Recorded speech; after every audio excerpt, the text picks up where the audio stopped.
Il est clair que le but d'une vigne est de porter du fruit. Elle porte le raisin, et du raisin sort le vin.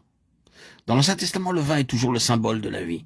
C'est pourquoi nous le trouvons à la table du Seigneur. Il représente son sang, et en lui est la vie.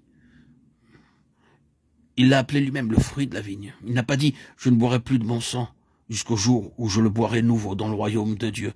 Ce qu'il a dit, ce fut « je ne boirai plus de ce fruit de la vigne » jusqu'au jour où je le boirai nouveau dans le royaume de Dieu. Marc 14, 25. Le raisin et le vin sont les symboles de la vie. L'ancien Israël avait été appelé à apporter la vie de Dieu à toutes les nations. Lorsque nous lisons les évangiles et que nous voyons quelle sorte de fruits Israël apportait, nous trouvons une chose toute différente de la vie. C'est réellement la mort. Le fruit était aigre. Tous ceux qui mangèrent du fruit de cet Israël se détournaient en disant « nous n'en voulons plus ». Ce n'était pas la vie, c'était la mort. Les évangiles contiennent simplement toute cette vérité. Jésus a dit « je suis le vrai cep », Jean 15, 1. En lui était la vie, et la vie était la lumière des hommes, Jean 1, 4. Le visage des hommes s'éclairait lorsqu'il l'avait goûté, lui. Avons-nous remarqué l'une des choses qui nous est dite au sujet de la vigne dans l'Ancien Testament?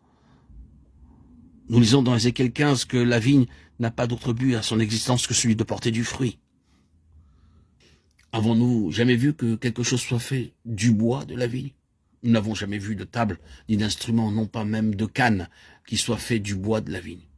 Ézéchiel dit que l'on ne peut rien tirer du bois de la vigne. L'on ne peut pas même en faire une cheville pour y suspendre un objet. La vigne est absolument inutile si elle ne porte pas de fruits. Le raisin est le seul but de son existence. Si elle ne porte pas de raisin, alors dit Ézéchiel, on peut simplement la jeter au feu. Il n'y a pas de produit secondaire de la vigne, pas de second emploi. Elle n'existe que pour une chose, et une seule chose, c'est le fruit. Dieu avait levé l'ancien Israël afin qu'il porte son fruit divin de vie et de lumière aux nations, mais Israël manqua à sa tâche. Dieu n'avait pas d'autre but pour un tel Israël. Il dit donc, jetez-le dans le feu. Il a fait cela il y a plus de 20 siècles, et c'est là qu'est Israël maintenant. Nous pouvons comprendre d'après cela ce que le Seigneur a montré lorsqu'il a dit être, lui, le vrai cep, et nous, les sarments. Le vrai cep est celui qui remplit le seul et unique but de son existence. Jésus ramène ainsi cette illustration sur lui-même et sur son Église. Et nous voyons très clairement quelle est la nature du Seigneur Jésus. Il veut atteindre tous les hommes, embrasser le monde tout entier. Il appelle toutes les nations dans son cœur. Tous les hommes sont l'objet de son intérêt, et non pas une seule nation. Il a dit à ses disciples, allez donc et faites des disciples de toutes les nations. Matthieu 28, 19. C'est la nature même de Jésus de faire cela. Il lui est tout à fait étranger d'être exclusif, petit et étroit, et préoccupé de soi.